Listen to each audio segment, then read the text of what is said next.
Assalamualaikum sahabat-sahabat, teman-teman sebangsa dan setanah air yang selalu berbahagia. Kali ini kita melihat suatu fenomena yang terjadi ya, dan membuat mungkin sebagian umat muslim di sini begitu terheran-heran dengan kejadian yang mengatasnamakan sosok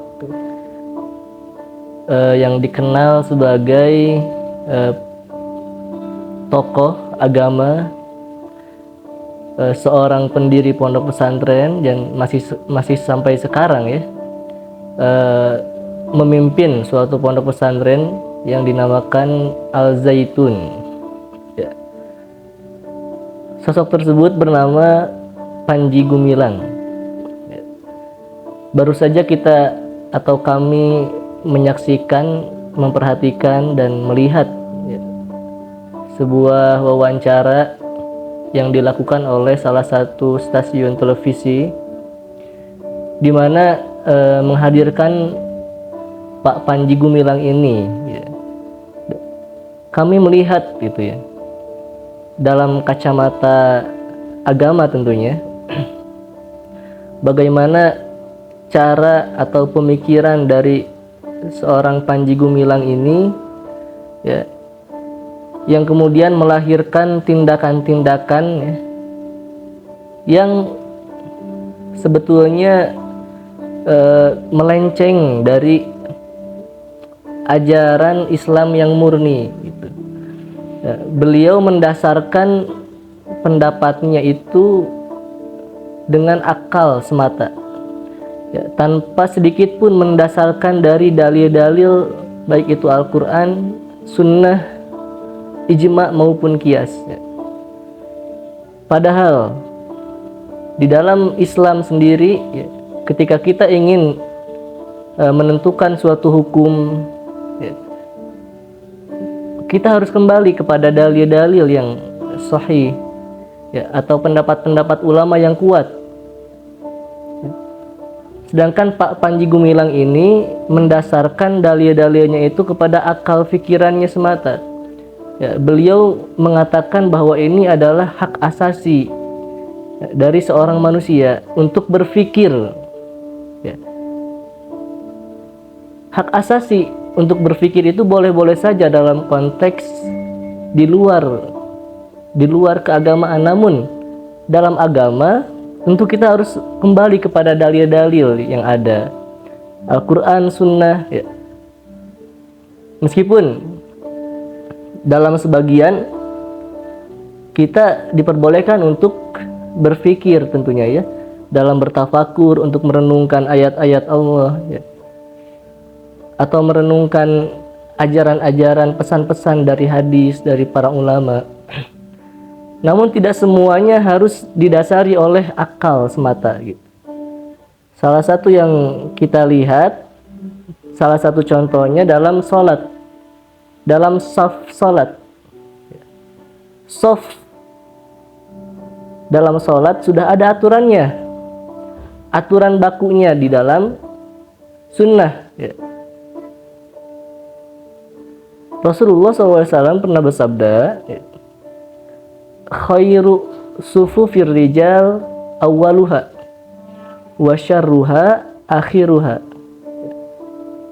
Sebaik-baik shaf dari seorang laki-laki adalah shaf yang terdepan, dan seburuk-buruknya shaf laki-laki adalah yang paling belakang.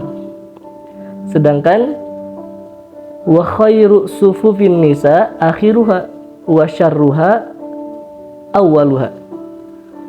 Sebaik-baik shaf seorang perempuan jika dia berjamaah di masjid adalah di akhir shaf, bahkan harus ditutup dengan tirai. Jadi seorang wanita disyariatkan dalam sunnah ya, disebutkan, dijelaskan oleh Rasulullah bahwa yang terbaik adalah di shaf belakang ya. Itu pun harus dibatas, ditutup dengan pembatas ya, agar tidak terlihat oleh laki-laki tentunya ya. Apalagi bagaimana jika ya yang terjadi, yang kita lihat, perempuan di shaf terdepan, bahkan di belakang imam. Tentu ini melenceng dari ajaran ya, karena tidak pernah dicontohkan. Tidak ada satupun bahkan mazhab yang memperbolehkan ya. Kemudian di dalam hadis yang lain Rasulullah SAW bersabda ya, "Shollu kama ra'aitumuni usolli." Salatlah kalian seperti mana kalian melihat aku salat. Jadi salat yang kita lakukan harus sesuai dengan apa yang Rasulullah contohkan. Tidak pernah Rasulullah mencontohkan kaifiyah atau tata cara salat seperti yang Pak Panji Gumilang contohkan. Jadi ketika suatu aturan itu sudah baku, ketika suatu syariat itu sudah baku tata caranya, maka tidak boleh kita mengubahnya hanya atas dasar pemikiran semata. Nah, karena ini bisa menjadi bid'ah nantinya. Mengubah aturan yang sudah baku, yang sudah ada. Ya. Jadi ya, berpegang teguhlah ya. Nasihat kami untuk Pak Panji Gumilang. Pak Panji Gumilang, Anda adalah saudara kami, sebangsa, setanah air, dan seagama ya. Kami mengharapkan adanya perenungan ulang ya. Adanya introspeksi diri mungkin dari Pak Panji sendiri untuk kembali kepada ajaran ya, sunnah, ajaran Al-Quran yang murni, dan ajaran para ulama salaf kita ya. Sebagaimana Nabi kita SAW bersabda, "Alaikum bisunnati wa sunnati khulafair rasyidin." Ya. Hendaknya kalian berpegang teguh kepada sunnahku dan sunnah para khulafaur rasyidin, yaitu